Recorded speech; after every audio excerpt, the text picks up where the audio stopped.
Meus irmãos, autismo, nós falaremos hoje sobre autismo. Esse Café com Palavra ele não tem o intuito de matar a curiosidade dos jovens. Foi um pedido de pais que têm pessoas que têm o autismo em suas famílias. Outras pessoas às vezes não são necessariamente pais, mas tem um primo, tem alguém da família e precisa conhecer mais sobre o assunto. Mas para nós que também não temos ninguém ou não conhecemos de maneira próxima alguém que tem o autismo, nós não estamos aqui para matar nossa curiosidade. Eu acredito que todos nós, jovens cristãos, temos de criar a percepção cristã de que a Bíblia deve ser aplicada a todas as pessoas, nas suas necessidades. E principalmente aquelas que são as minorias, aqueles que são muitas vezes invisibilizados no nosso meio, no meio da multidão evangélica, né, que procura tantos os holofotes. Nós precisamos parar e prestar atenção naquilo que Deus também considera como sendo importante. Então esse Café com Palavra tem esse intuito. Talvez seja uma das únicos momentos que a gente tem na vida para alguns de nós de pensar sobre isso. Mas nosso intuito é de você que não tem um contato diretamente com alguém que tem autismo, precisa sair daqui com a percepção da importância do tema, de saber lidar com isso e se perguntar como é que como é que a graça de Deus pode ser aplicada a pessoas assim. E você que tem alguém também, pode ser também renovado e também nessa noite compreender um pouco mais sobre o assunto. E esses são os nossos objetivos nessa noite, de modo que Deus seja glorificado. Amém? Eu queria chamar então os nossos convidados nessa noite, Presbítero Diogo, Carla Braga e Bruno Leonardo. Carla Braga e Bruno Leonardo são amigos bem antigos, lá da igreja que nós, enfim, congregamos um dia. O Presbítero Diogo conheci aqui, vocês conhecem bastante. Eles vão ser chegando aqui. Bom, vamos começar o nosso Café com Palavra nessa noite. Eu queria pedir para que eles se apresentassem rapidamente. Então, por favor, as mulheres, né, dá as honras. Muito obrigada. Boa noite, graça e paz. Como o Anderson falou, né, meu nome é Carla Braga, e eu sou fonoaudióloga. Trabalho com crianças, de uma forma geral, com atraso de linguagem, mas principalmente com crianças com transtorno do espectro autista. Boa noite, meus irmãos. A paz do Senhor a todos. Eu sou Bruno Leonardo, eu sou psicopedagogo, acompanhante terapêutico escolar de uma criança com autismo. E é um prazer estar aqui, né, para debater essa temática tão relevante no nosso século. Boa noite a todos, meu nome é Diogo, para quem ainda não me conhece. Eu tenho servido nessa igreja, pela graça de Deus, como presbítero. E estou aqui hoje, embora não seja um profissional da área como eles são, mas eu estou aqui para tentar ajudar vocês com uma perspectiva bíblica acerca do autismo, doença, enfim, do sofrimento em geral. Bom, de início, é importante que se diga que Carla Braga e Bruno são solteiros, abertos a novas amizades. Brincadeira, pessoal, só para descontrair. Eu disse a eles que ia brincar com isso. Necessariamente, não poderia deixar passar. Mas, lógico, eu ia perder a oportunidade.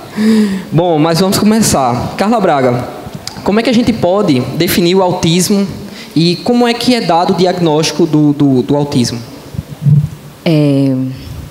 Falta dizer que é um prazer estar aqui também, tá? Compartilhar e muito engraçado você. Então, definição, né? De forma clássica, né, a gente costuma dizer que utilizar o nome autismo. Porém, cientificamente falando, né, o nome mais específico é transtorno do espectro autista, né, TEA. Para ficar mais prático, a gente diz autismo, né? Mas quando a gente pensa até na expressão transtorno do espectro autista, a gente tem aí que ele é um transtorno e que ele é um espectro. O que é que eu quero dizer com isso? É que o autismo ele é um transtorno do neurodesenvolvimento. E por ser um espectro, quer dizer que há uma diversidade muito grande entre eles. Então, normalmente, o que a Rede Globo, por exemplo, né, na novela que teve, que mostrou um autista, ou em qualquer outro lugar, as pessoas pensam que autista normalmente é aquela pessoa que faz flapping de mãos, bem exageradamente, ou que não fala, né? E, na verdade, não. Quando a gente pensa no espectro, a gente já pensa que há uma diversidade muito grande. Então, a gente vai ter crianças que falam, né? Crianças que não falam, crianças que têm comportamentos repetitivos, bem exagerados e persistentes, outras que não têm. Então, pensando nisso, há uma variedade muito grande. Então, a gente fala de autismos, né? Mas como é que a gente poderia identificar, então, o autismo? A gente tem que pensar em 2 grandes guarda-chuvas.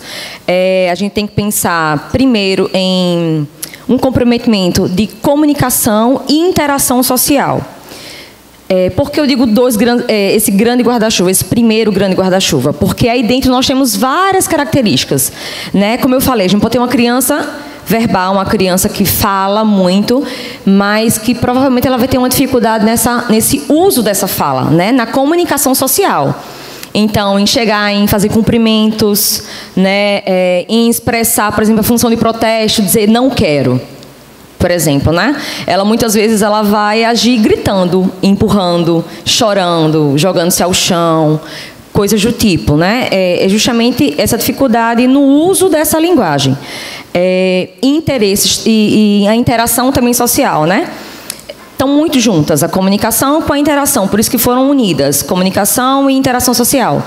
Porque a criança ela vai ter dificuldade em compartilhar com outros, sejam eles crianças ou adultos, né? Então, é uma criança que normalmente ela vai ficar um pouquinho mais isolada, ela vai pegar um brinquedo e vai costumar manipular esse brinquedo mais sozinha. E aí a gente tem outras várias características, para não me estender muito. E o outro grande guarda-chuva seria justamente esses padrões e interesses repetitivos, restritos de comportamentos e atividades. Então, nesse grande guarda-chuva, a gente vai ter, então, crianças que têm hiperfoco, né? Aquela criança que vai parar em frente a um ventilador e se você deixar ela vai ficar ali. Se ela gostar daquele movimento, ela vai ficar e vai se realizar ali, né? Tem crianças que param e você tem uma imagem cheia de informações, mas ela vai parar naquele pequeno detalhe ali e vai ficar ali olhando, sabe? Ou vai pegar um brinquedo e vai querer manipular ele da mesma forma. É o que muita gente até escuta, né? Que criança normalmente vira um carrinho e ela vai ficar na rodinha ali girando, né? Então, ela vai ter interesses mais restritos e repetitivos. São esses comportamentos mais repetitivos que chamam a atenção também. Então, esses comportamentos levam ao diagnóstico do autismo? Sim, sobre o diagnóstico, né? O diagnóstico, a avaliação é feita, é uma avaliação comportamental, na verdade, que a gente faz. Infelizmente, não existem exames que comprovam, né? E muito menos aspectos físicos também. Quando a gente pensa, por exemplo, numa criança com síndrome de Down, quando a gente olha para ela, a gente vai ver algumas características físicas que vai nos dizer, não, essa criança provavelmente ela tem síndrome de Down. No autismo não acontece isso. Infelizmente, no dia a dia, a gente até escuta. Ah, ele é tão lindo! Ele é autista? Não tem nada a ver, né? Assim, não tem nenhuma relação. São lindos mesmo, pior que são, parece que são os mais lindos que tem, são os autistas mesmo. Então, assim, o que a gente vai ver mesmo é uma avaliação comportamental. Então, o diagnóstico, ele é feito através de uma equipe multidisciplinar. Se tu quiser falar também, falo muito, né?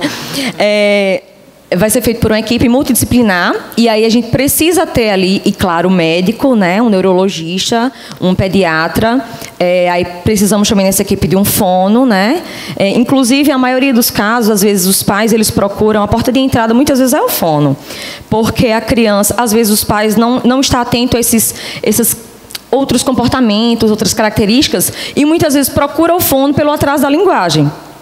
Então, muitas vezes a gente acaba sendo uma porta de entrada. Porém, nesse diagnóstico, a gente precisa de uma equipe. Então, o psicopedagogo, né, o psicólogo, o neurologista, como eu falei, o terapeuta ocupacional, todos eles fazem parte desse diagnóstico, mas é o médico quem vai, de fato, dar esse diagnóstico. Bruno, a criança ela já nasce com autismo ou ela adquire durante a infância? E também a gente queria saber se há diferentes graus de autismo, graus mais elevados, menos, e quais seriam aí as características, por exemplo, de alguém que, sei lá, se eventualmente tiver grau elevado? Como é que a gente identifica? A criança ela já nasce com autismo.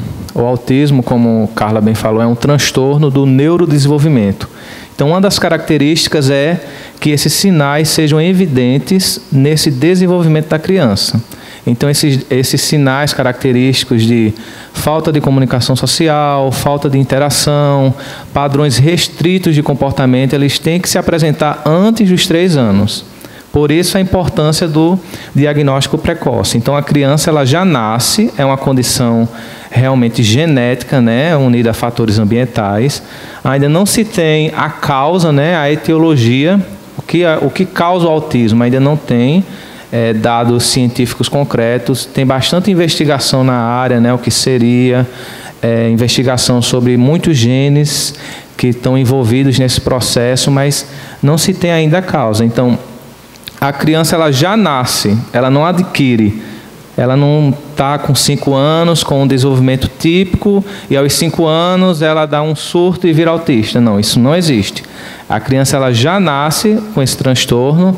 E a outra pergunta foi qual? Os graus. Os graus, sim. Existem 3 níveis diferentes, né, de autismo que se apresenta. Com o novo manual estatístico de diagnóstico de transtornos mentais, lançado em 2013, houve uma hierarquia de 3 níveis no autismo. Então, nós temos autismo nível 1, né, o TEA nível 1, nível 2 e nível 3. Então, antigamente, a gente tinha várias nomenclaturas. A gente tinha a síndrome de Asperger, tinha transtorno de Retter, tinha transtorno da comunicação, degenerativo.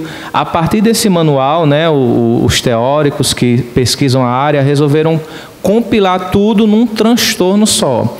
Por isso o nome espectro, porque são várias apresentações de um mesmo transtorno. Então vamos ter crianças que falam, até aquelas que não falam. Tem heterolesão, autolesão. Então você vê que é um grau, é realmente um guarda-chuva vasto de apresentações dessas crianças. Então, a gente tem autismo leve, né, seria o nível 1, nível 2 moderado e nível 3 o severo. O nível 1 seria justamente uma criança que ela não apresenta muitos problemas de aprendizagem. Então, ela vai ter uma boa comunicação, com algumas limitações, mas ela vai ter a sua comunicação, a sua fala estabelecida. Nível 2 seria o moderado, aí já entraria prejuízos cognitivos e linguísticos. Então, essa criança ela pode falar ou não. Então, estaria muito junto disso também a deficiência intelectual, que é uma das grandes comorbidades que se apresentam junto ao autismo, e o severo, que seria justamente aquela criança, né, aquela pessoa que precisa de um grande apoio substancial, um grande apoio de terapias, e que mesmo assim, com todo esse apoio, com toda essa rede, né, de atuação, ela pode se desenvolver minimamente. Então, percebam o vasto campo que tem esse espectro, leve, moderado e o severo. Bom, compreendemos, né, mais ou menos como é que se dá o autismo, o que abrange. Então vamos pensar agora biblicamente. Presbítero Diogo, quem é o culpado por uma criança nascer na condição especial, se a gente pode dizer assim, se há um culpado? Seria por causa dos pecados dos pais, ou seria efeito da queda de Adão? Então, eu acredito que um pai precisa responder a muitas perguntas que são feitas a eles, ou perguntas que ele mesmo se faz. Quando a gente, por exemplo, para quem, né, tem filho, o pessoal pergunta: você quer que seja menino ou quer que seja menina? Geralmente a resposta típica do pai é: tanto faz, o mais importante é que venha com saúde. E quando não vem com saúde? E quando a criança nasce, você percebe que ela tem um transtorno. Então, muitas vezes os pais, devido ao sofrimento que tudo isso gera na família, começam a se fazer perguntas do tipo: será que eu estou sendo punido por Deus de alguma forma? Por que Deus escolheu justamente eu para ser mãe ou para ser pai de uma criança numa condição dessa? E quando a gente pensa bem, embora autismo, falar sobre isso seja uma coisa, né, recente, mas essa pergunta, a culpa é de quem? Ela é muito antiga. No Evangelho de João, capítulo 9, Jesus estava passando, né, caminhando, e ele viu um menino que era cego de nascença. É interessante porque também nesse caso, semelhantemente ao autismo, não tinha sido uma doença adquirida, mas tinha sido uma doença de nascença. E os discípulos de Cristo perguntaram para ele: mestre, quem pecou para que essa criança nascesse assim? Foi ele que pecou ou foram os seus pais que pecaram? Então veja que essa mania da gente querer atribuir uma culpa a uma determinada pessoa é uma coisa muito antiga. E a resposta de Jesus, ela é bem esclarecedora. Ela diz: não, nem ele pecou, nem os seus pais também pecaram. Isso aconteceu para que as obras de Deus se manifestassem na vida dele. Então, nem sempre uma pessoa está doente, seja ela adulta, criança, nem sempre isso está relacionado à punição de pecados. Na Bíblia existem alguns casos de pessoas que de fato adoeceram ou que até mesmo morreram devido ao juízo de Deus que caiu sobre a vida dela, mas nem sempre. Então eu acho que é muito sábio quando a gente olhar uma pessoa, ou quando um caso desse acontecer na nossa vida, que a gente pense que via de regra vale aquilo que Jesus disse em João capítulo 9, nem a pessoa pecou, nem os seus pais, né, pecaram, mas de alguma forma aquele sofrimento, um dia, talvez de uma forma que a gente não consiga explicar hoje, mas um dia ele vai apontar de alguma forma para a glória de Deus. Muito bom, muito bom. Uma criança, então, nessa situação pode ser salva ou pode ser evangelizada? Como é que pode ser pensado nesse sentido? Isso. Essa é uma dúvida que vem sempre. Sempre que a gente fala sobre salvação, né, pergunta-se: será que uma criança que tem alguma incapacidade intelectual, o que chamava-se, eu não sei se ainda chama deficiência mental, acho que hoje é mais incapacidade intelectual, né? Deficiência intelectual. Será que uma criança que tem uma deficiência intelectual, ou mesmo uma criança que não tem deficiência, mas que morre ainda na infância, será que essa criança ela pode ser salva? E nós cremos que sim, ela pode ser salva sim. Principalmente dentro do nosso entendimento da teologia reformada, a gente sabe que a salvação de uma pessoa, qualquer que seja a idade ou qualquer que seja a condição dela, não se deve a fatores inerentes à pessoa. Capacidades ou incapacidades, debilidades, ou enfim. O fato de uma pessoa de qualquer idade, de qualquer condição ser salva, não se deve a fatores ligados à pessoa, mas se deve unicamente à graça de Deus em eleger aquela pessoa para que ela seja salva. Então é possível sim que uma pessoa, mesmo sendo incapaz, que ela tenha sido eleita para a salvação. O debate se torna maior, ou existe muita polêmica em torno da seguinte pergunta, que vai além dessa: se todas as crianças nessa situação seriam eleitas. Aí sim, você vai dizer, não, aí você tem uma pergunta difícil mesmo. E eu acredito que é muito sábio a gente ir até onde a Bíblia vai, a gente falar até onde a Bíblia fala. E eu creio que nesse caso a Bíblia não fala. A Bíblia não diz se todas as crianças que morrem na infância serão salvas, ou se todas aquelas pessoas que apresentam uma incapacidade intelectual serão salvas. Alguns teólogos, inclusive reformados, tentam responder a isso biblicamente, dizendo que sim. Por exemplo, eles dizem que aquele versículo bíblico que diz: deixem vir a mim as criancinhas, porque das tais pertence o reino dos céus, seria uma evidência bíblica de que toda criancinha será salva. Eu acredito que essa não é uma interpretação necessária do texto. Me parece que o texto aponta para outras coisas que não essa. Então, eu acredito que até onde a Bíblia vai já nos dá uma resposta que ela é muito animadora.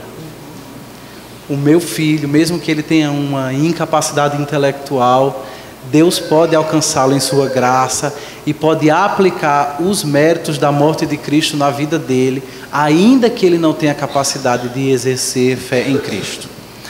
Se ele pode ser evangelizado ou não, eu acredito que os nossos amigos eles podem falar melhor sobre isso, porque a evangelização ela trabalha com ideias abstratas, não é? A salvação é uma ideia abstrata. A regeneração é uma coisa que a gente não vê. Então, até que ponto a gente pode falar sobre isso para uma pessoa que pode não ter a capacidade de entender abstrações? Me respondam vocês. Muito bem. Pergunta difícil. Também não tenho resposta, né? Mas o que a gente pode realmente comentar a respeito é que mesmo as crianças, né, as pessoas com autismo leve, elas vão ter certa dificuldade na compreensão, na abstração da comunicação. Então, por exemplo, se eu estiver aqui conversando com uma criança com autismo e disser: nossa, nem que a vaca tussa, eu vou sair daqui hoje. Ele não vai abstrair esta ideia. Ele vai ter no pensamento dele que realmente uma vaca vai tossir. Então, vários jargões, né, que nós temos, vai chover canivete, e tantos outros, a criança com autismo, mesmo leve, ela, muitas das vezes, né, se não foi trabalhado isso terapeuticamente e tal, ela vai ter um grande prejuízo de compreensão. Então, certos aspectos do Evangelho, eu não sei como é que seria o entendimento dessa criança, como o Cordeiro de Deus morreu antes da fundação da terra. Eu não sei como é que seria a compreensão dessa criança com autismo acerca disso. E tantos outros fatores, né, do Evangelho que realmente precisa do Espírito Santo, né, abrir o nosso entendimento, antes de tudo, regenerar nossas mentes, né, e abrir os nossos olhos espirituais para isso. Mas olhando nessa perspectiva cognitiva, né, terrena, é bem difícil. Então, eu não sei responder acerca disso. Existe um livrinho mesmo da editora Fiel, que ele fala sobre como você tratar com crianças autistas. E justamente por causa dessa dificuldade que eles têm, o livrinho, quer dizer, a autora do livro, né, recomenda que você tente contextualizar a mensagem do Evangelho para ele, como? Usando o mínimo de abstrações possíveis. Então, aquilo que uma pessoa que não tem autismo, ela pode entender em linguagem figurada, conceitos abstratos, o autista terá uma dificuldade imensa para isso. E como é nossa responsabilidade evangelizar a todos, e é possível que, por exemplo, numa das nossas salas de aula do Ministério Infantil, tenhamos uma criança autista, o professor precisa levar isso em consideração e contextualizar a mensagem para falar a mensagem do Evangelho da forma mais objetiva e mais concreta possível. Vejam, pessoal, como tudo isso tem várias questões assim complexas de nós entendermos, né? A gente tem que saber que Deus se importa com essas pessoas, e diferente do que muitos pregam, muitos grupos abortistas, que para acabar, digamos assim, com pessoas que têm determinados transtornos em suas sociedades, o que elas pregam para resolver o problema? Simplesmente faz aborto. Identificou, faz aborto, ou então se livra de algum jeito. É uma volta ao canibalismo. Então, nós temos a possibilidade e o dever de fazer uma reflexão totalmente diferente disso. Partirmos para o sofrimento, para as dificuldades, enfim, da vida, né, e transtornos em tudo, e vermos, de alguma maneira, a graça de Deus, a soberania de Deus e o poder de Deus, né? E isso é uma resposta que só pode ser dada por cristãos. É uma perspectiva que só um cristão pode ter. Um não cristão, ele vai querer resolver por meio de aborto, por meio de qualquer outra política pública de extermínio, muitas vezes, né? Foi o que o nazismo fez, né? E se prega hoje em dia com o nome de humanismo. E é justamente nesse contexto que nós estamos que nós precisamos ter uma voz diferente do que é proposto e apresentarmos uma alternativa de graça e de amor, né? E de cuidado, de respeito. Então, enfim, eu acho que isso é muito importante a gente considerar e perceber a importância do tema nesse contexto. Seguindo aqui, Carla Braga. O autismo, então, ele tem cura? E como também pode se dar o seu tratamento? Não, infelizmente não tem cura. Ele tem tratamento, exatamente isso. Algumas pessoas utilizam até a expressão sair do espectro, né? Esse sair do espectro seria tornar-se mais funcional, adquirir habilidades, ter comportamentos mais funcionais mesmo, na vida prática, independência, mas como é uma condição, né, eu acredito que não se sai do espectro. E como se dá o tratamento? Sim, o tratamento. O padrão ouro do autismo, no caso, é a análise aplicada do comportamento, mais conhecido como ABA. E aí vem outros profissionais que fazem parte disso, certo? Normalmente a gente pede que a criança tenha um tratamento intensivo, isso é fundamental, fazer parte do tratamento, que seja intensivo de preferência, que a intervenção seja diária. E aí, nessa equipe, a gente vai pensar também no fonoaudiólogo, no psicopedagogo, no terapeuta ocupacional, porque muitas vezes as crianças têm problemas também sensorial, né, uma desorganização sensorial, que muitas vezes vai ser necessário a intervenção de um terapeuta ocupacional com integração sensorial para fazer... Tá balançando a cabeça, TO, né? Deve ser. Então, é fundamental um TO. Eu trabalho com muitos terapeutas ocupacionais. E aí a gente vai ter psicólogo, né? Psicólogo. E aí, quando a gente fala em ABA, né? A gente está falando de um analista do comportamento, né? Que vai estar fazendo parte dessa equipe também.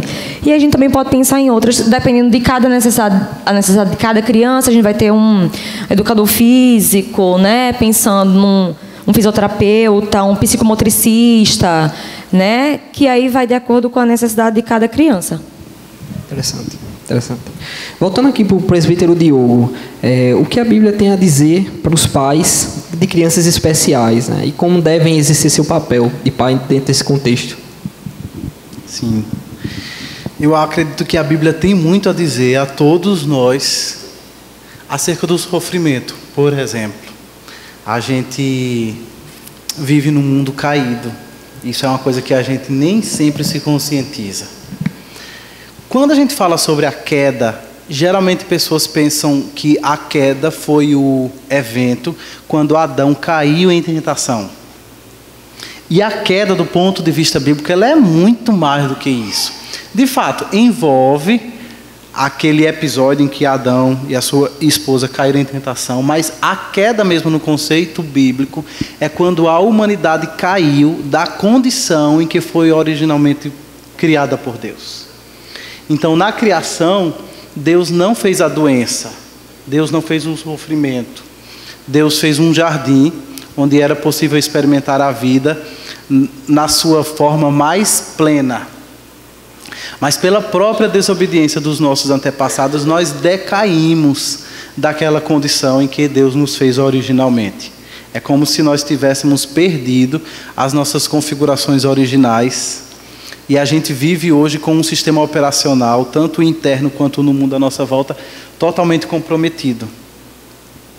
Então eu penso que a Bíblia ela nos ajuda a entender a doença, a entender o sofrimento, a entender o autismo dentro desse contexto da queda. Mas a Bíblia também não para, né, por aí, porque depois da queda, ao longo da história da redenção, vem o estágio da redenção. E agora, por causa de Cristo, nós estamos progressivamente recuperando as nossas configurações originais. E nós agora ansiamos por aquele dia em que Deus restaurará todas as coisas e que nós poderemos viver a vida eterna no novo céu e na nova terra, onde não haverá doença, onde não haverá dor, onde não haverá lágrimas. Muitas vezes a gente pensa na eternidade como uma condição etérea, em que nós vamos viver apenas numa dimensão espiritual.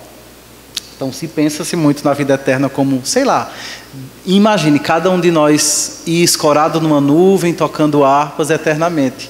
E isso apenas em espírito. Mas esse não é o quadro bíblico. A Bíblia fala sobre a ressurreição do corpo.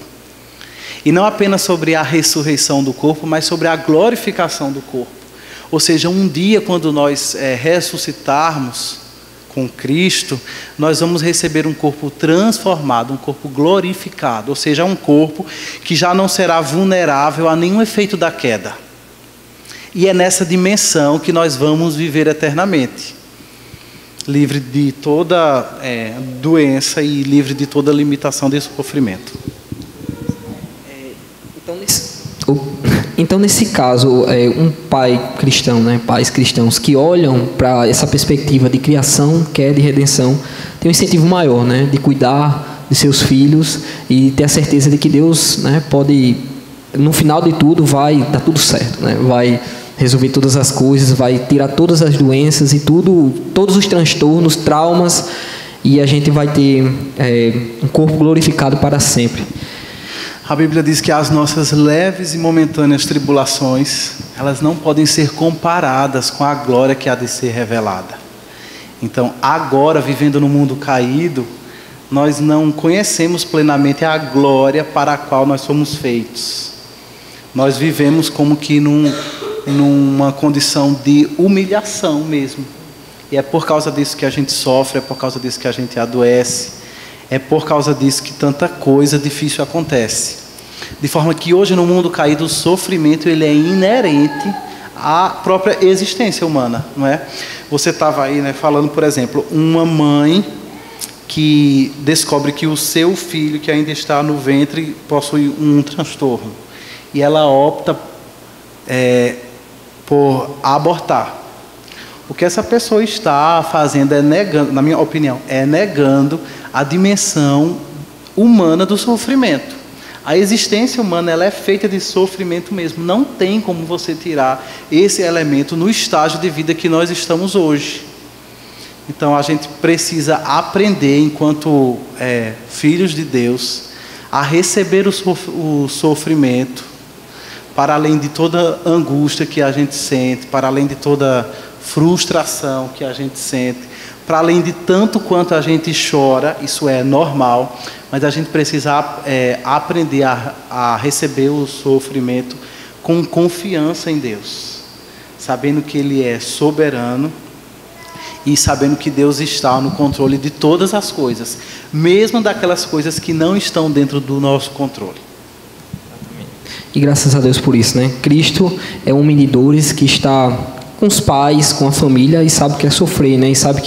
E também se importa, né, com o nosso sofrimento, está, enfim, cuidando das nossas vidas e famílias, e essa é a nossa confiança.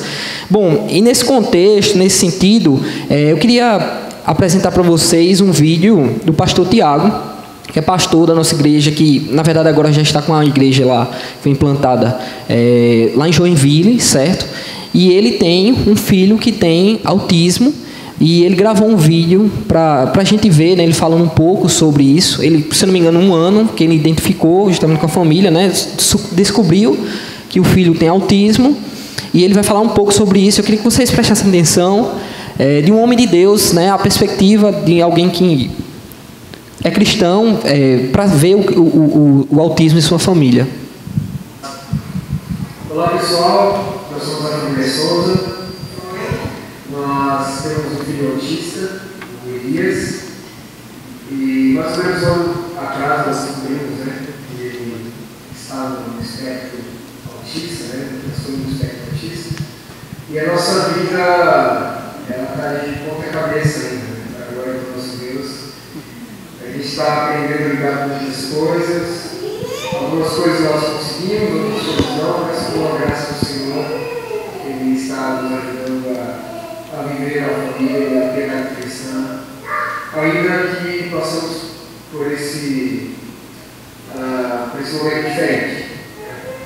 Bom, vou pedir para você contar um pouco sobre como nós temos lidado com isso. Resumindo, né, há um ano atrás a gente desconfiou de alguns sinais que ele tinha vindo. Primeiro não escutava o nome, é algo bem comum deles. Ele também não apontava, não pulava, não se alimentar. E aí as coisas foram se juntando e a gente chegou no neuro e recebeu esse diagnóstico, né, de autismo. E aí começaram as intervenções. Desde lá ele faz terapia, faz terapia ocupacional, fonoaudiólogo e psicólogo. E desde então a vida dele também foi levada para o ar, porque ele é muito ocupado, todas as manhãs ele tem terapia, à tarde ele vai na escola.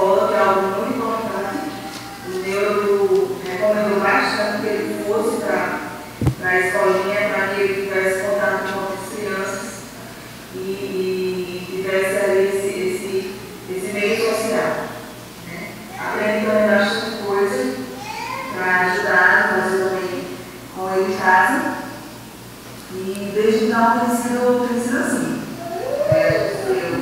A gente em casa, trago algumas terapias, aí eu também bastante, brinco com ele, faz as coisas como ele quer, e tem sido assim. Então, nós queremos a soberania do Senhor. Deus é soberano em todas as coisas e tudo isso, de alguma forma, tem nos feito como família, uma família mais piedosa.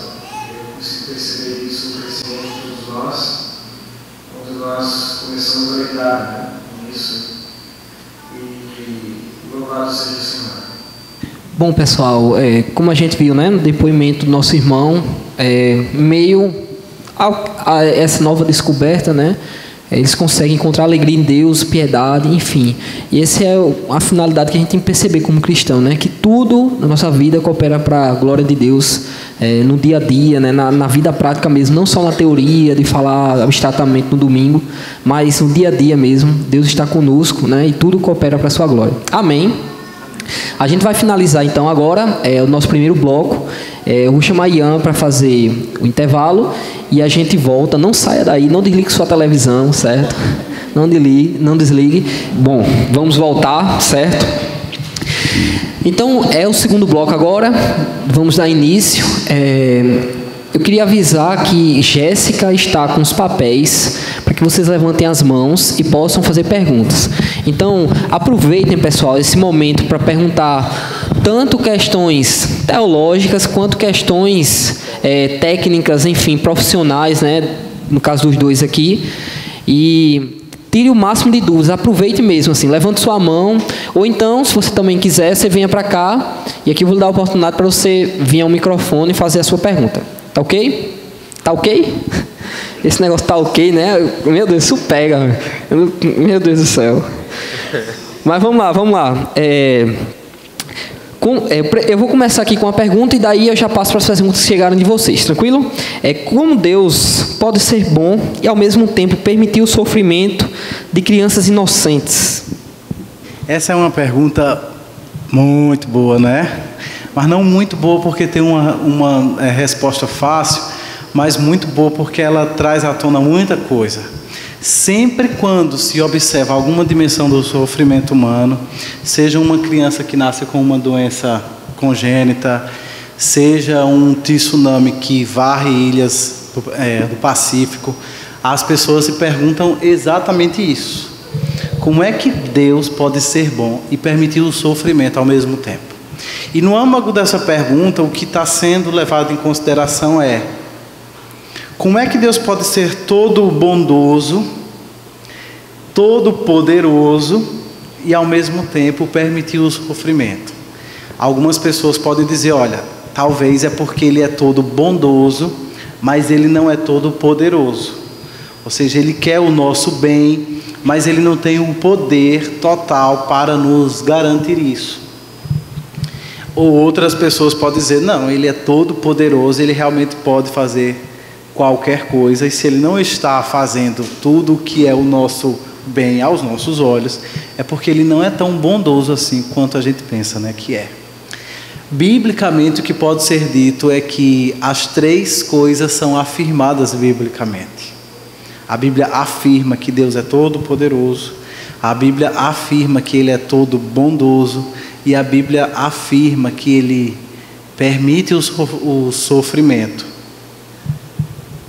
Poderíamos dizer até que Ele não apenas permite, como Ele ordena o sofrimento. Nada acontece debaixo da ordem de Deus. Eu digo isso porque muitas vezes quando a gente pensa permitir, talvez a gente seja levado a pensar que Deus está sendo tão vítima dos acontecimentos quanto a gente. Ele está apenas permitindo, mas Ele não tem muita responsabilidade nisso. A Bíblia diz que Ele está ordenando. Não existe nada que acontece nesse mundo sem que Deus ordene positivamente isso. Então, a Bíblia afirma as três coisas, e por causa disso, aquela pessoa que é realmente crente precisa afirmar essas três verdades também. Ao mesmo tempo, a gente percebe que a Bíblia não explica como que essas três coisas podem fazer sentido ao mesmo tempo. Ou que sentido teria o sofrimento humano, apesar de Deus ser todo poderoso e de ser todo bondoso? Agora, a gente precisa lembrar de algumas coisas, pelo menos duas coisas. O fato de eu não saber, ou de eu não conseguir entender o sentido do sofrimento, não significa que não exista sentido no sofrimento. Significa simplesmente que eu não sei qual é o sentido. Veja, na física mesmo, nas ciências exatas, existem muitos fenômenos que os cientistas sabem que eles existem, mas não sabem explicar por que eles existem. Então, na teologia tem muita coisa assim também, coisas que a gente vê, né, verdades que são afirmadas na Bíblia, mas que não são explicadas na Bíblia. Deus não se sentiu sentiu necessidade ou não se sentiu coagido para isso. Pense, por exemplo, em Jó. Jó experimentou uma dimensão de sofrimento absurda. Há muitos questionamentos, por que eu? E no final do livro de Jó, quando Deus vai responder para ele, quando Deus fala, né, com Jó, talvez Jó tenha pensado, agora Deus vai me explicar direitinho porque que ele permitiu que eu experimentasse tudo isso aqui. E você lê a longa fala de Deus em relação a Jó, em direção a Jó, e Deus não explica a ele coisa nenhuma. O que Deus faz é mostrar para ele que a capacidade dele, enquanto ser humano, estava muito abaixo da grandeza de Deus. Jó, onde é que estava você quando eu fixei os limites do mar? Então, são realidades que a Bíblia afirma, mas que ela não explica. Uma segunda coisa que a gente precisa levar em consideração é que talvez isso não explique tudo, talvez isso não seja uma resposta exaustiva à questão, né, do mal, mas eu acredito que ela conforta muito o crente, pelo menos.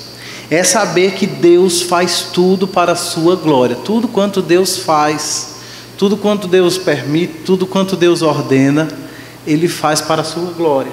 De forma que o nosso sofrimento também, ele redundará, ou ele redunda, em que Deus seja cada vez mais e mais glorificado.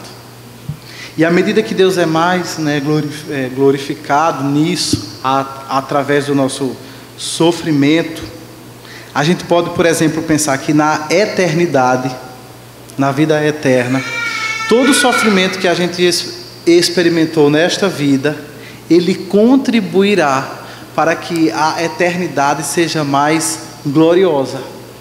Sabe aquela coisa assim, você nunca sabe o valor de uma coisa até que você tenha perdido isso. Então, se Adão, Eva e a sua descendência nunca tivessem experimentado a queda, eles nunca saberiam também o valor da criação na qual eles, né, estavam inseridos. Da mesma forma, nós hoje, como humanidade, quando a gente pensa lá na eternidade, a gente pode também imaginar que nós nunca saberíamos reconhecer o valor de uma vida eterna na presença de Deus, num novo céu e numa nova terra recriados, se nós não tivéssemos experimentado essa dimensão de sofrimento aqui, nesse estágio da nossa vida agora. Então eu acredito que até aí é onde a gente pode ir dentro daquilo que a Bíblia diz. Mais do que isso, eu pelo menos desconheço. Lembrando, pessoal, diferente das várias filosofias do mundo, né, a gente tem que saber que nós cristãos temos a consciência de que a nossa resposta ao sofrimento não são um conjunto emaranhado de filosofias, né, mas sim uma pessoa, Cristo crucificado, né? Ele sabe o que é sofrer e a gente tenta fazer um sistema coerente, dar uma resposta coerente, lógica, mas a gente sabe das nossas limitações e sabe que Cristo é aquele que é a nossa resposta, né, para esse mundo que tem sofrimento, bastante sofrimento. Bom, eu queria fazer uma pergunta, chegou aqui, eu não tenho muita ciência disso, é mais difícil diagnosticar o autismo nas meninas ou não? E se é, e por quê? Você sabe. Então, primeiramente eu queria dizer que esse assunto é muito vasto, tá, gente? Então a gente falou aqui, a gente deu uma pincelada no assunto. A gente não vai esgotar esse assunto nem tão nem tão pouco, assim. Tem muita coisa mesmo para ser falado. Eu acredito que veio perguntando sobre as meninas, porque o autismo, inclusive, a marquinha dele é azul, né? Porque, se a gente for pensar na prevalência, tem mais meninos do que meninas, certo? Autistas. Não é que seja mais difícil, cada caso vai ser um caso, tá certo? Então, essa questão do diagnóstico é muito relativa. A gente tem que ver, de fato, as características e, como eu tinha falado, né? Pensar lá em características da comunicação e interação social e pensar lá nos padrões repetitivos, né? Comportamentos e atividades repetitivas e persistentes, nesse caso. Então, assim, não necessariamente vai ser diferença de menino para menina. Algumas pessoas dizem que o autismo na menina, ele vem mais grave. Mas não necessariamente também. Então, não teria uma regra em relação a isso, né? Entendi. Chegou uma pergunta interessante aqui. Após o diagnóstico, quais as mudanças que são necessárias, além de consultas, com equipe, de profissional, em casa, escola, enfim... No caso, para a família, como é que a família se adapta, né? E como é que a criança vai passar uma nova rotina, como é que esse processo para os pais fazerem com que elas entendam minimamente, né, essa nova adaptação, esse novo momento? Primeiramente, eu acho que é muito importante a gente falar que a gente possa olhar uma família que tem uma criança com autismo de uma forma diferenciada, certo? Existem estudos que comprovam que uma mãe, por exemplo, de uma criança autista, ela leva um estresse, uma carga emocional comparada a um soldado voltando de uma batalha. Então, você imagina o estresse que essa mãe vive. Então, a gente precisa olhar com um olhar de misericórdia. Eu trabalhei no serviço público por muitos anos e muitas mães se queixavam para mim: eu não consigo, Carla, sair com ele porque ele entra no ônibus e ele sai empurrando todo mundo. E qual é a tendência das pessoas? As pessoas olham e acham que é uma criança mal educada, porque você não está vendo características físicas, não é? Então, muitas vezes você não sabe que a criança tem algum transtorno, pode ser que ela tenha, e aí você acaba julgando, ou então é aquele olhar, né? Que muitas vezes as mães relatam demais, que é aquele olhar de lado. Então, a criança tem problemas de comportamento e muitas vezes ela tem muitas birras. Ela não entende que naquela hora ela não pode comer aquele chocolate. Ou ela vai no supermercado e de repente a criança quer porque quer pegar aquela coisa e a mãe não tem dinheiro. E aí ela pode se jogar no chão, ela pode se bater, ela pode bater no outro, né? E eu acho que a gente precisa olhar com um olhar diferenciado para essa família, né? Eu acho que é de fundamental importância a gente trazer isso para a gente aqui, né? Eu acredito que tem muita gente aqui que conhece alguém que tem autismo, tem um familiar, que conhece sobre o assunto, até que já trabalha na área, mas eu também acho que tem muita gente que não conhece muito bem. Principalmente nós, como cristãos que somos, né? Olhar com um olhar diferenciado, com um olhar de misericórdia mesmo, sabe? Ter compaixão pelo outro. Porque a rotina dessa família não é fácil. Então, assim, se você é familiar, procure saber se essa mãe, se esse pai está precisando de ajuda, sabe? Por mais que a criança tenha dificuldades em alguns comportamentos, que seja de difícil interação, porque muitas delas têm dificuldade no brincar, elas têm interesses restritos, elas têm muitas dificuldades em manipulação de brinquedos. Então, às vezes você quer brincar com a criança, mas ela está fazendo alguma estereotipia, ela está brincando de uma forma não funcional. E aí requer que a gente tenha esse olhar, né? E tente mesmo chegar junto e tentar brincar com essa criança. Então, a rotina da família vai mudar em tudo.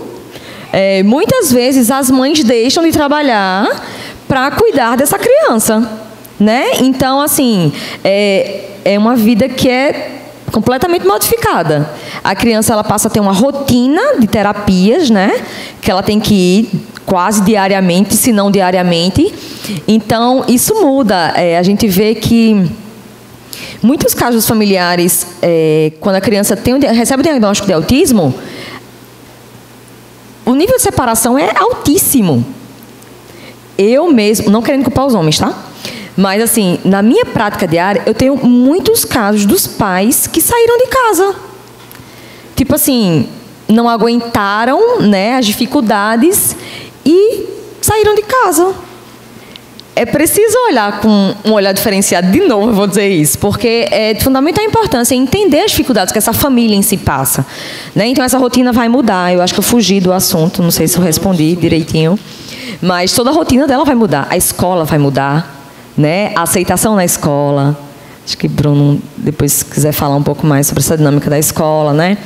Muitas vezes é necessário ter alguém auxiliando na sala, né? Mediando. Então toda a rotina vai mudar.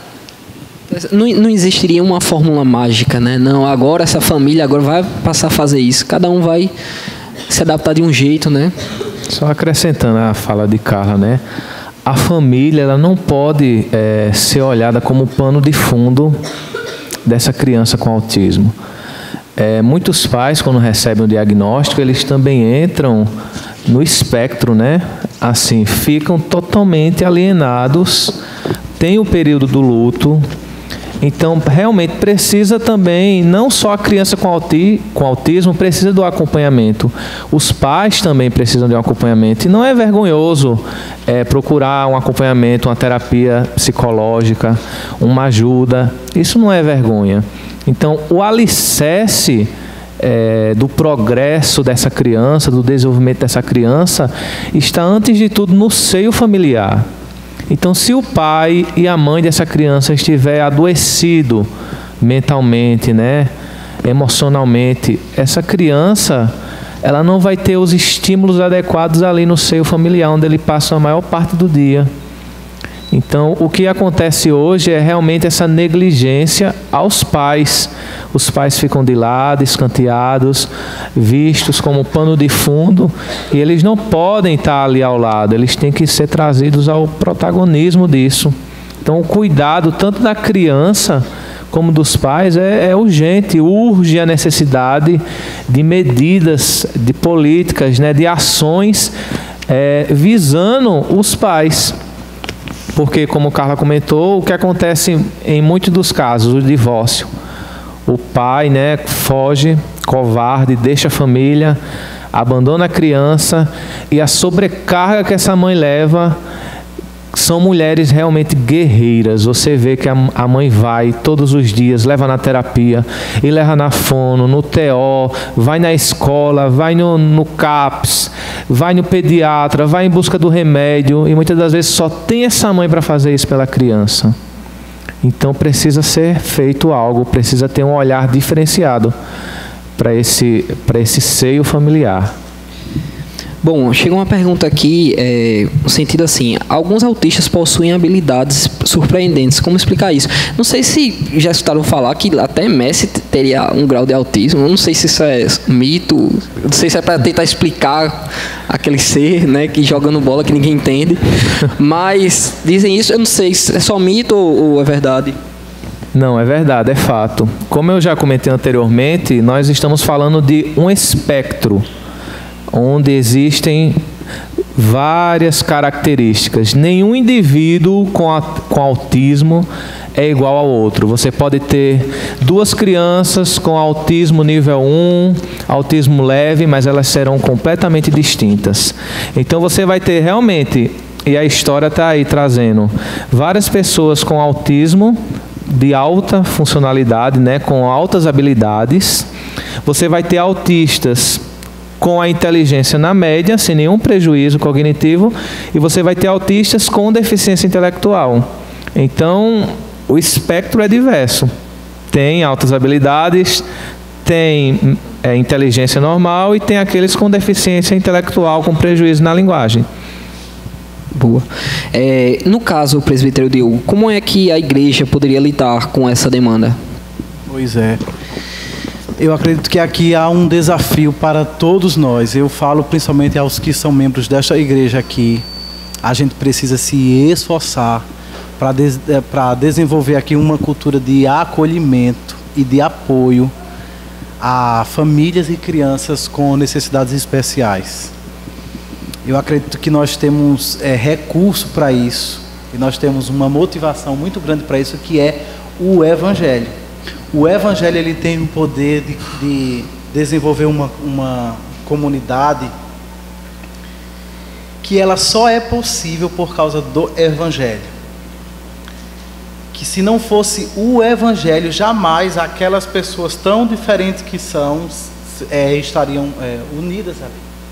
Então, por causa disso, eu acho que a Igreja de Cristo, a igreja mesmo, não a igreja evangélica, mas a Igreja de Cristo, ela sai muito assim na frente.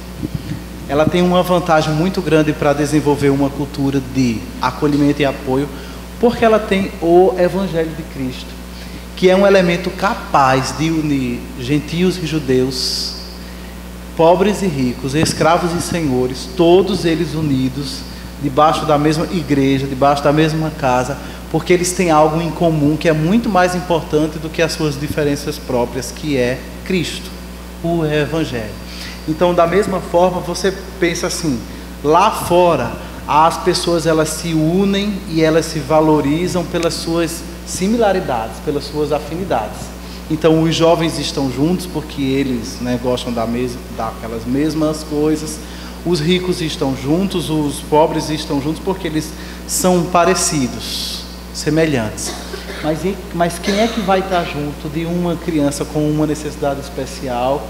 Quem é que vai estar junto de uma família que possui uma criança com uma condição autista, se eles vivem uma realidade que é muito diferente de todo mundo? A reação natural seria ficar longe. Você pensa, eu não tenho condições de lidar com uma situação difícil dessa. Pois bem, a igreja deveria ser o lugar mais seguro do mundo para uma família dessa. A igreja, por causa do Evangelho, deveria ser o lugar mais seguro do mundo para uma criança dessa. Não apenas da gente acolhê-la bem, mas da gente apoiar naquilo que estiver ao nosso alcance.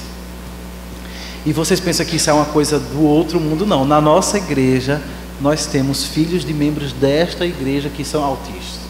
E eu estava esses dias falando com a mãe dele, e ela disse que às vezes evita vir para o culto, porque não sabe se as pessoas vão olhar diferente para ele, se vão interpretar como uma malcriação, aquilo que não é uma malcriação.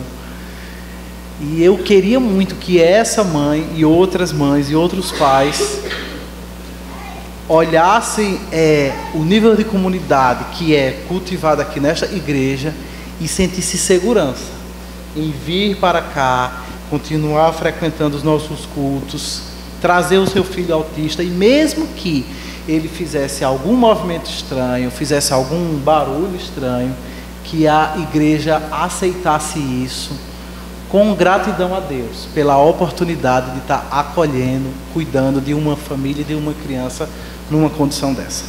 Muito bom, muito bom. Chegou uma pergunta bem interessante aqui. Como é que a cosmovisão cristã reformada pode contribuir para a inclusão de autistas no meio da sociedade?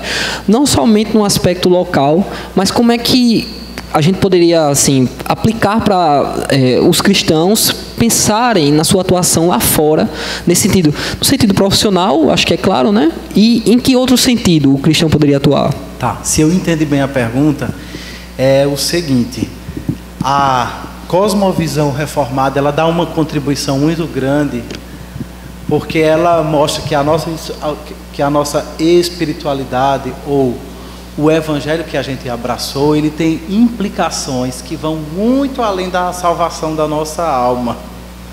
Então existem outros grupos, religiosos, perspectivas teológicas, que pensam na fé somente olhando para a questão da salvação da alma.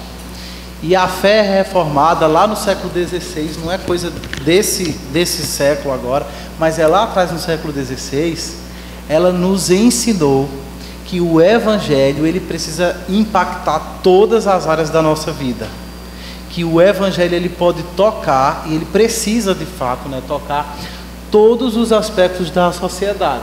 Então, por causa disso, não apenas a teologia ela é importante, mas a ciência também ela é muito importante, a fonoaudiologia ela é muito importante, a psicopedagogia ela é muito importante. Todas as áreas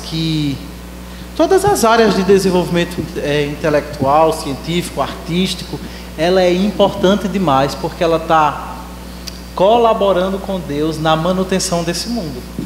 Então Deus não apenas fez esse mundo, mas Ele continua mantendo, Ele continua sustentando esse mundo. E quando a gente se engaja nas diversas demandas da sociedade, a gente está entrando em parceria com Deus, ou a gente está aceitando essa oportunidade que Deus nos dá de estar trabalhando em parceria com Ele na manutenção da sociedade, na manutenção do mundo criado, inclusive ajudando aquelas pessoas que necessitam de cuidados especiais. Então, cuidar de uma criança com necessidades especiais, dentro da teologia, né, reformada, é visto como algo tão santo e que glorifica tanto a Deus quanto ser um missionário num campo onde o Evangelho não chegou ainda. Então, se eu estou cuidando de uma criança e eu preciso reconhecer que eu estou sendo vocacionado por Deus para isso. Que aquelas pessoas vocacionadas não são apenas aquelas pessoas que estão na África, que estão à frente de uma igreja, que vocês foram chamados por Deus para isso, que vocês foram vocacionados para Deus, por Deus para isso. Geralmente se pensa o contrário, que quem foi chamado por Deus está no campo missionário, está no ministério pastoral, e os outros, nós, pessoas normais que não fomos chamadas, aí cada um de nós se dedica a qualquer coisa que a gente queira. A doutrina reformada diz que não, que todos nós fomos chamados por Deus, nós somos vocacionados por Deus, nós fomos habilitados por Deus para isso que a gente faz. Eu cuidando de bibliotecas, vocês cuidando de crianças com necessidades especiais. E só para comentar rapidamente uma coisa interessante, né? A gente tem que pensar isso, pessoal, dentro da nossa realidade. O que a gente pode fazer? Por exemplo, se alguém aqui é advogado e encontra uma família que está precisando entrar na justiça por conta de um medicamento, uma cirurgia, alguma coisa, meu Deus, ele não pode cobrar um honorário para uma família que tem condições, vamos colocar ali, né, dentro da normalidade, vamos colocar assim, certo? Então, ele tem que pensar, ele tem que aplicar isso aqui para alguma coisa dentro da sua área, tem que fazer alguma correlação. Então, o cristianismo tem que ter impacto nesse sentido na sociedade. Se for um cristianismo só fica na igreja ou no quarto, ele está errado. Uma pessoa que acha que o calvinismo é porque a pessoa foi eleita e é só isso o calvinismo, ela não entendeu nada. Ela só empobrece o cristianismo. O cristianismo é interno, ele é privado e ele é público. Ele precisa ter dimensão pública, porque senão é um cristianismo troncho, defeituoso, pobre.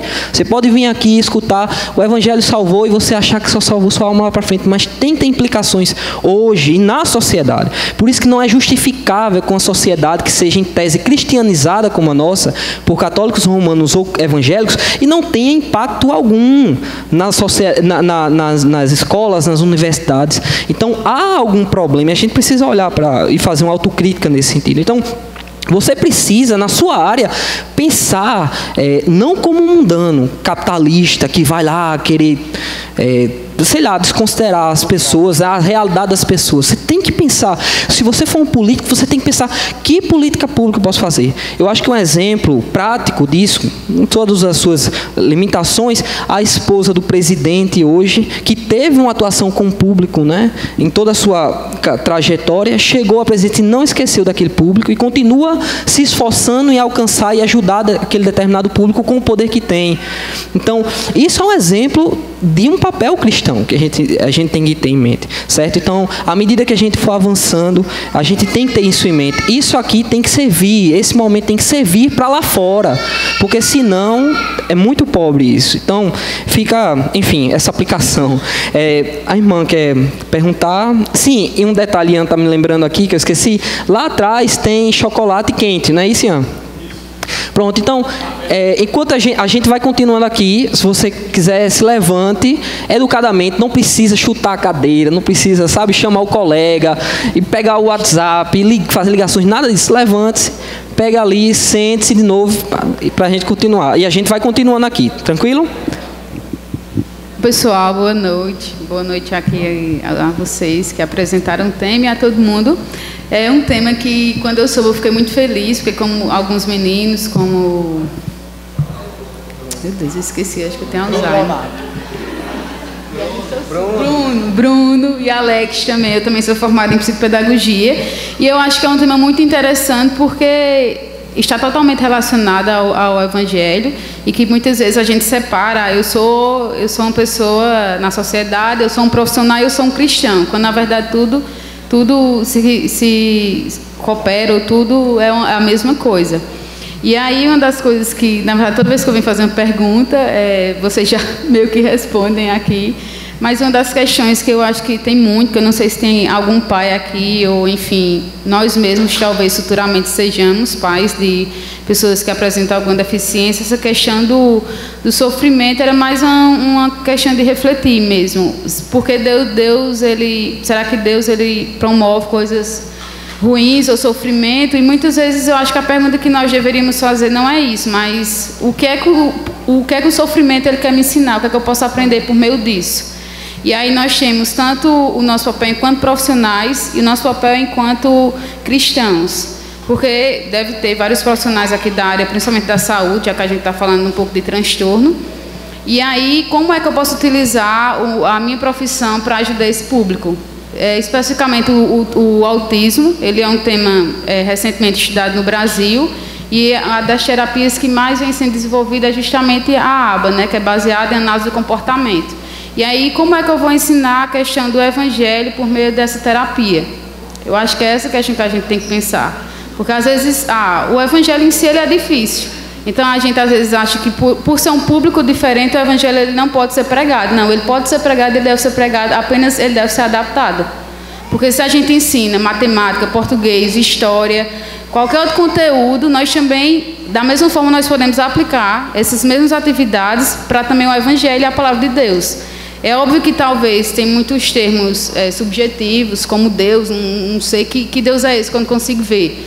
E aí é difícil de compreender, mas por meio de técnicas, de atividades, a gente pode trabalhar os mesmos temas. E são essas coisas que eu acho que nós cristãos, e principalmente nós que estamos aqui hoje, nós temos esse papel de refletir sobre isso. É um trabalho fácil? Não. E por isso que talvez Deus tenha, talvez não, com certeza, muitos de nós cristãos, nós temos esse papel. Se nós vamos cumprir ou não, isso aí é um problema de cada um. E com relação também às famílias, eu lembro que na época que eu estagiava, não foi uma criança que tem autismo, mas ela tem altas habilidades, e é angustiante como os pais eles chegam desesperados, justamente por isso, porque eles se sentem culpados, ele acha que os filhos deles têm problema porque em algum momento eles erraram na vida, eles pecaram, sei lá, eles se desviaram, sejam cristãos ou não. E aí, como é que eu vou ajudar essas pessoas a nível psicológico? Então, a gente tem que refletir. Você pode não ser profissional da área, mas você é um cristão. E você tem que saber como tratar essas pessoas e como ajudá-la na questão emocional, né? E com relação, por exemplo, até que ponto, na questão da terapia, ou especificamente, eu acho, da psicologia, que é mais difícil, até onde eu posso levar a minha crença e até onde eu devo atuar, de fato, com as teorias, digamos, da psicologia.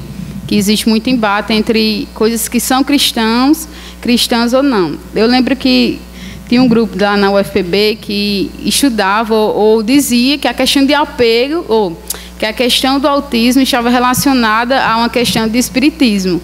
E aí eles se utilizavam da crença do espiritismo para trabalhar o autismo. E aí é algo muito sério também, porque você está pegando uma coisa que não tem nada a ver no mundo mesmo, e querer aplicar os conceitos daquela crença com base em conhecimentos próprios, enfim, da tua crença e querer aplicar naquele público. Então, isso é algo que a gente tem que ser pensado também. Então, é mais uma questão de reflexão e de como trabalhar com esse público. Eu espero que eu, enquanto profissional e tantos outros que estejam aqui, que possam refletir um pouco sobre isso. O que é que a minha profissão ela favorece a esse grupo, e isso é fazer missão também. É só isso mesmo. Pronto. Vamos fazer o seguinte, a gente vai juntar algumas perguntas que ela colocou, a gente falou um pouco sobre profissão, sobre essa questão das teorias, e aí vocês vão emendar aqui um pouquinho para a gente ganhar tempo, porque a gente tem muitas perguntas ainda aqui também. Então vamos lá, segurando essa última pergunta que ela colocou sobre a questão das teorias, né? Como é que o cristão pode perceber a questão do autismo a partir da perspectiva bíblica e a questão das teorias que são ensinadas em universidades e tudo mais, se há algum diálogo, pontos de concordância, discordâncias, certo? Acho que é importante essa essa pergunta. Uma outra pergunta que veio aqui pode haver um diagnóstico antes da idade de 2, 3 anos, antes de 2 ou 3 anos da criança? Então, essas duas perguntas de início agora. Sobre o diagnóstico, sim, ele pode ocorrer e deve, né, de preferência, a lei de autismo, né, ela indica que deve ser um diagnóstico precoce. Então, antes dos 3 anos, esse diagnóstico já deve realmente ocorrer. Mas, porém, tem casos que a gente tem visto aí, uma hora ou outra sai a reportagem, a notícia, de adultos sendo diagnosticados. Já estão com 30, 40, 50 anos e recebem esse diagnóstico de autismo, porque passaram toda essa vida, né, reclusos, realmente escondidos da sociedade, e agora que está tendo essa disseminação, né, do que é autismo na sociedade, eles são trazidos à tona e recebem o diagnóstico. Mas a importância, sim, de ter o diagnóstico precoce antes dos 3 anos.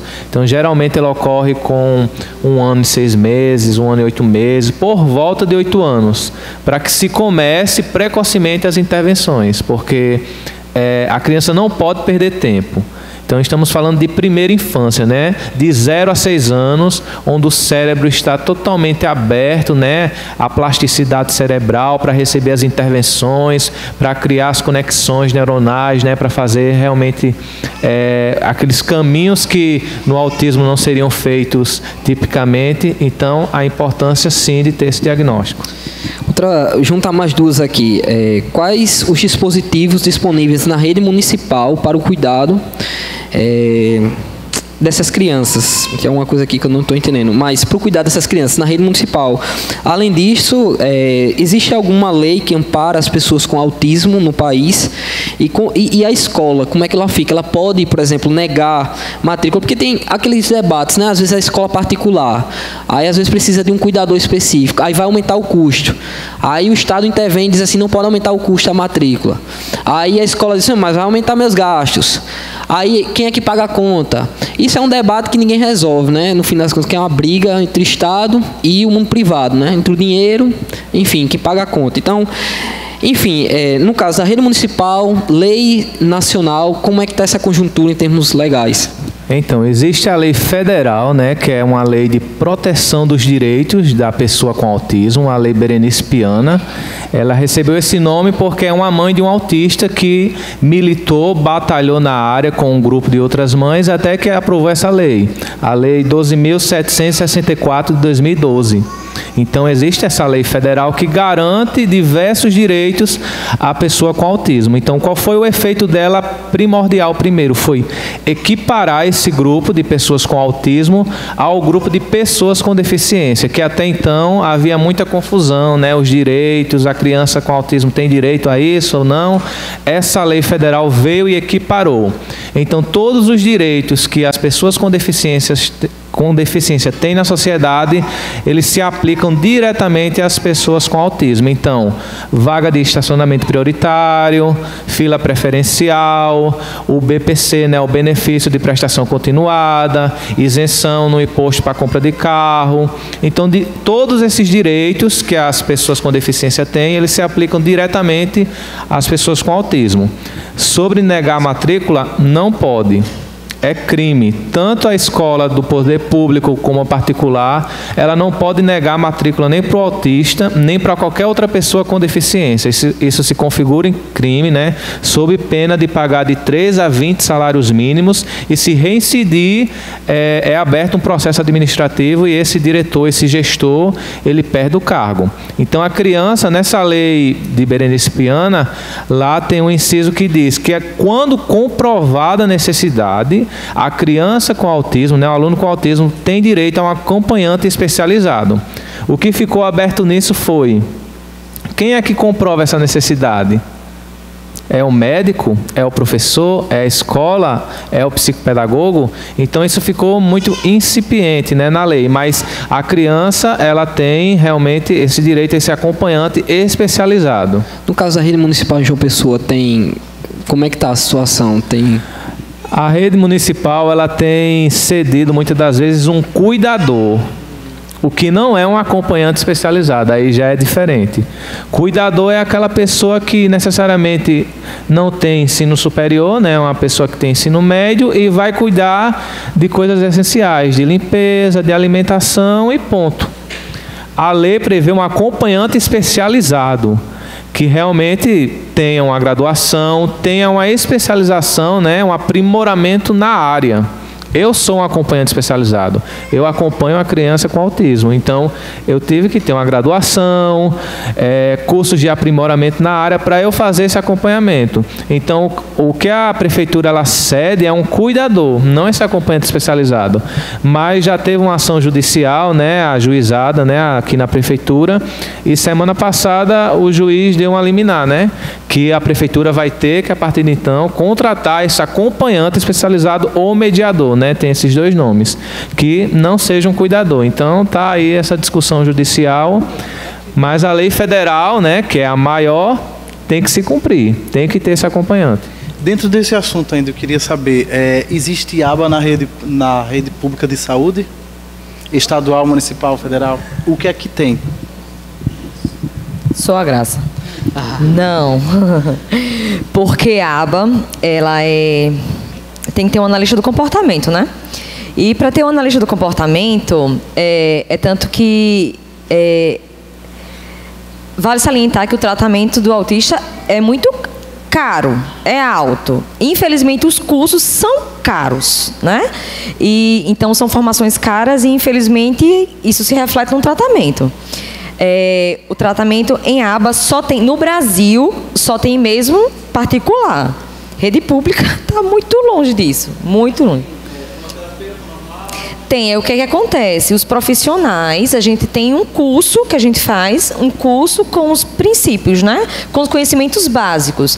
E aí a gente utiliza esses princípios na nossa terapia. Nos Estados Unidos tem, nas escolas, nas casas, é outra realidade, mas aqui, a rede pública... Um dia chega lá, né? É tão eficaz a intervenção aba que nos Estados Unidos ela é custeada pelo governo. Então é a única terapia com vasta fundamentação científica, né, eficaz, e o próprio governo ele custeia de 0 a 21 anos essa terapia. Então ela acontece na escola, acontece nas clínicas, custeada pelo governo. E aqui, só a graça. Eu acho que tinham feito uma pergunta sobre teorias, né? Eu acho que a gente não respondeu isso. Eu acho que essa pergunta seria sobre as terapias, além de aba. Quem fez? Quer falar? Foi você? Terapia psicológica.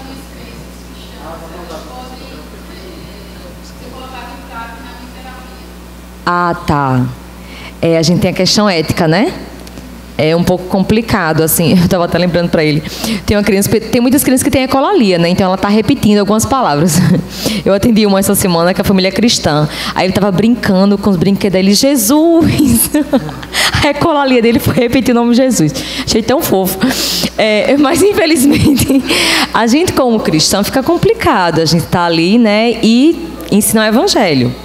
Então, para a gente, a questão ética pesa aí, né? A gente não pode ensinar esses princípios cristãos. Quer dizer, princípio cristão a gente ensina, né? Porque a gente, como cristão, a gente de alguma maneira ensina alguns princípios. Mas ensinar, assim, diretamente mesmo é mais complicado. Só uma coisa, a gente estava falando sobre aba, que é padrão ouro na terapia, tá? Mas existem outras linhas, tá? Flow Time, existe o Sunrise, existe o Denver, que é com base também em aba, mas é para crianças menores. Então, existem outras formas de tratamento também. A gente enfatizou aba porque é padrão ouro mesmo no tratamento. Chegou aqui uma pergunta no sentido de se existe alguma correlação entre o autismo e o TDA. Não sei o que é. TDAH? TDAH. Aqui tem TDA. Junto com o autismo, em muitos casos tem... O que é TDAH? Para quem não sabe, né? Transtorno e déficit de atenção e hiperatividade. É isso mesmo. TDAH, é isso mesmo. Existem muitas comorbidades, tá certo? No autismo. Então, você pode ter uma criança que tenha síndrome de Down e tenha autismo. Uma criança que tem autismo e tenha TDAH. Às vezes as pessoas confundem o diagnóstico de TDAH com autismo, tá? Tem que ter muito cuidado com isso. São diagnósticos diferentes, tá? Mas existem as comorbidades no autismo. Então, você pode ter uma criança com outros transtornos também, com outras dificuldades. Boa. Existe componente genético no desenvolvimento de TEA, é assim?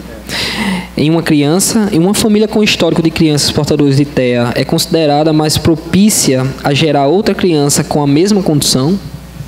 Sim, tem um forte componente genético, né? Já foram catalogados, né? Eu estava vendo uma pesquisa de 200 genes diferentes, né? Que estão aí de investigação e estudo para se chegar à etiologia. E tem a forte condição realmente hereditária, genética. Então, eu não sei quem assistiu uma reportagem recente que o SBT fez, né, de Roberto Cabrini, sobre o autismo, e ali mostrou uma família com 2 filhos, né? 2 irmãos autistas. Então, é sempre aquilo. Se a família, né, se os pais já têm um filho com autismo, a incidência, né, a probabilidade de ter outro com autismo é muito grande. Muito bom. Pessoal, as outras perguntas repetiam, né, aquilo que já foi discutido aqui. Então, a gente vai finalizar o nosso café com palavra neste momento. Diga, eu sempre espero, aí eu tenho que forçar, é peso.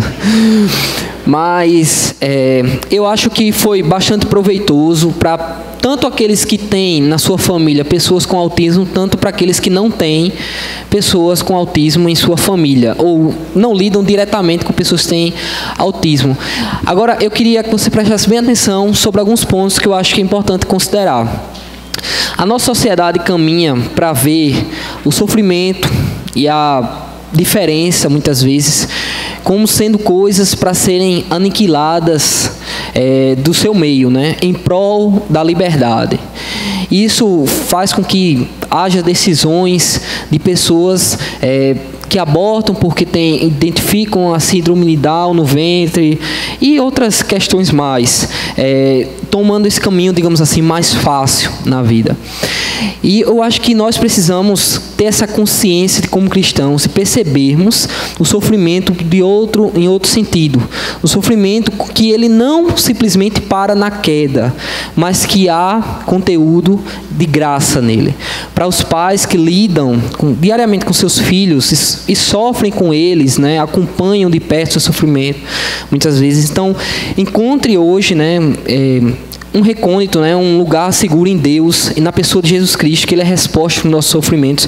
E para você, meu irmão, que não tem contato com pessoas assim, tenha essa sensibilidade de perceber a pessoa que é diferente.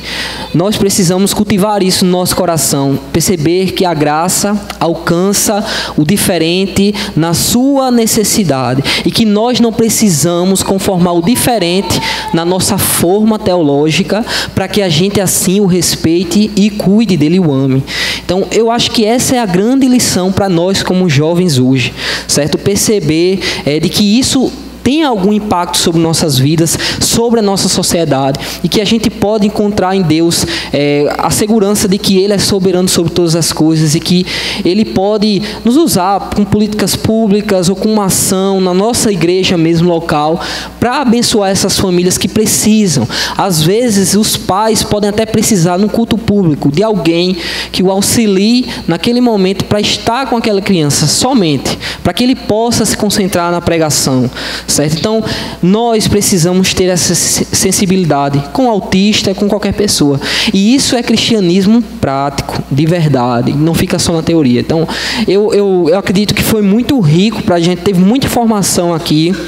Eu mesmo sabia praticamente nada, foi muito importante e a gente precisa sair aqui com essas lições em nossa mente, né, e guardar isso no nosso coração para que, enfim, Deus nos use à medida que Ele quiser com relação a esse público autista. Amém, pessoal?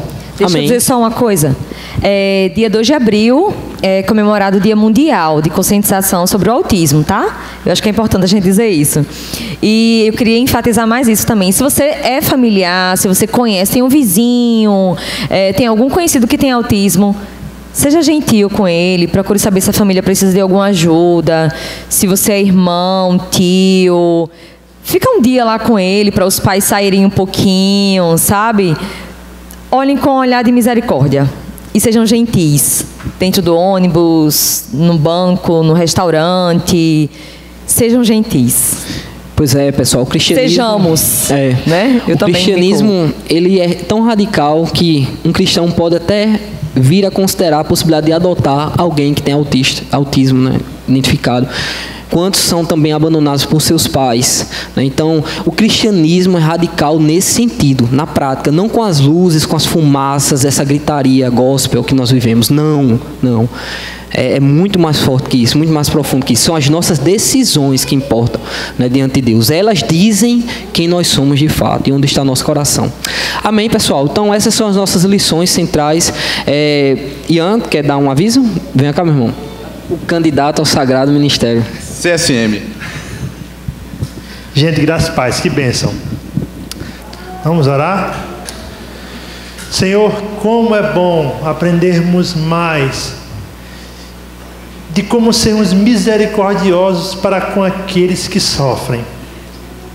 Por vezes, Senhor, nós fechamos os nossos olhos e de forma egoísta nos isolamos, nos importando apenas com os nossos prazeres. Dá-nos um coração que possa sentir a necessidade do outro, que possa ver na pequena atitude um gesto que glorifica o Teu nome. Nos despede em paz e nos dá um domingo na Tua presença.